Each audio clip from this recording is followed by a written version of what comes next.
আসসালামু আলাইকুম রহমতুল্লাহ। সবাই কেমন আছেন? আশা করি অনেক ভালো আছেন। আমি আলহামদুলিল্লাহ অনেক ভালো আছি। তো এই যে ম্যাথগুলো আমি লিখে রেখেছি, এই ম্যাথগুলা অনেক পরীক্ষায় এগুলো আসছে, অনেক ধরনের চাকরি পরীক্ষায় ম্যাথগুলো আসছে। আমি প্রত্যেকটা যে এখন থেকে আমি ইনশাল্লাহ প্রতিনিয়ত আমি এই ধরনের ফেসবুক পেজ এবং কি আমার প্রাইভেট স্কুল বিডি ইউটিউবে দুই জায়গাতেই আমি এগুলো আপলোড করব। তো আমি আপনাদের কাছে একটা রিকোয়েস্ট করব, আপনারা ম্যাথগুলো করতে থাকুন।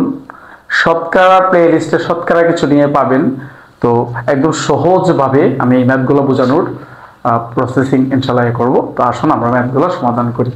দেখেন এখানে বলছে 3:5 কে শতকরা প্রকাশ করো। দেখেন এটা যদি অনুপাতের বিপরীত কি ভাগ, ঠিক আছে, আপনি অনুপাতের কারণে এটা ভাগ দিলেন। তারপরে বলছে শতকরা, শতকরা মানে তো আপনি জানেন 100। শতকরা মানে কি বলেন তো? 100। Okay fine. তাহলে এখন দেখেন শতকরা প্রকাশ করতে বলছে। এখন যদি এটা কাটাকাটি করেন 5 20 কত 100, তাহলে 3 গুণ 20, তাহলে কত বলেন তো? 3 20 60।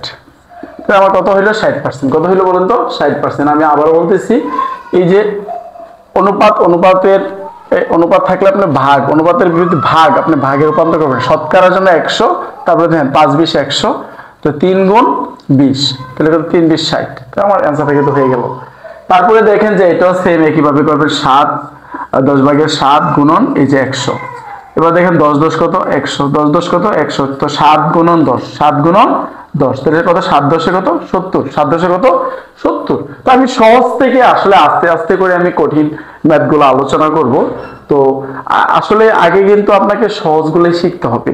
এবার দেখেন, এবার আরেকটা ডিফারেন্ট একটা প্রশ্ন, 20 এর 20% সমান কত? 20 এর 20% সমান সমান কত? ঠিক আছে, আপনি 20 লিখলেন, এর কারণে আপনি গুণ চিহ্ন দিলেন। এই যে এটা হচ্ছে এই যে 20, আর এই যে পার্সেন্টেজের জন্য 100। এখন ব্যাপারটা হচ্ছে যে 20% হইলে যত পার্সেন্ট বলো তত এটা উপরে দিবেন, আর এই যে নিচে দিবেন 100, নিচে দিবেন কত? 100। এখন দেখেন আপনি কিন্তু এটা কিন্তু এইভাবে আপনি কাটাকাটি করতে পারতেছেন। সেটা কাটাকাটি এভাবে করতে পারেন যে এই যে দেখেন 5 20 কত? 100, আর 20 ওকে 20। তাহলে এবার দেখেন 20 গুণন উপরে 1 নিচে কত? 5। এবার এটাটা কিন্তু এটা আবার কাটাকাটি করতে হবে, 4 5 কত? 20।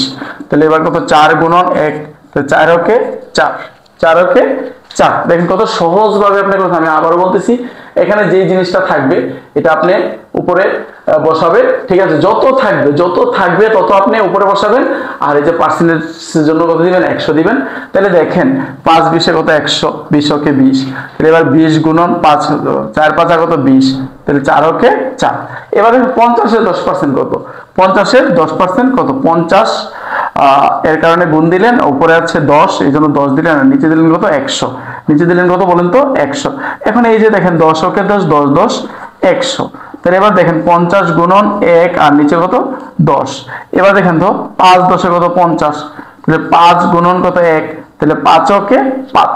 কত সহজভাবে কিন্তু আমরা এই ধরনের ম্যাথগুলা কিন্তু আমরা সমাধান করতে পারতেছি, সমাধান করব। আমাদের সময় বেশি লাগে না, আপনি দেখবেন কয়েক সেকেন্ডে আপনি এই প্রসেসে আপনি ম্যাথগুলা করতে পারবেন। তো আমি বলবো যে আগে ম্যাথ শিখেন। প্রত্যেকটা অধ্যায়ে আমি ধরে ধরে ইনশাল্লাহ ভিডিওগুলো এখন থেকে দেবো। তো আপনারা দেখতে থাকুন। সবাইকে অসংখ্য ধন্যবাদ। আসসালামু আলাইকুম রহমতুল্লাহ।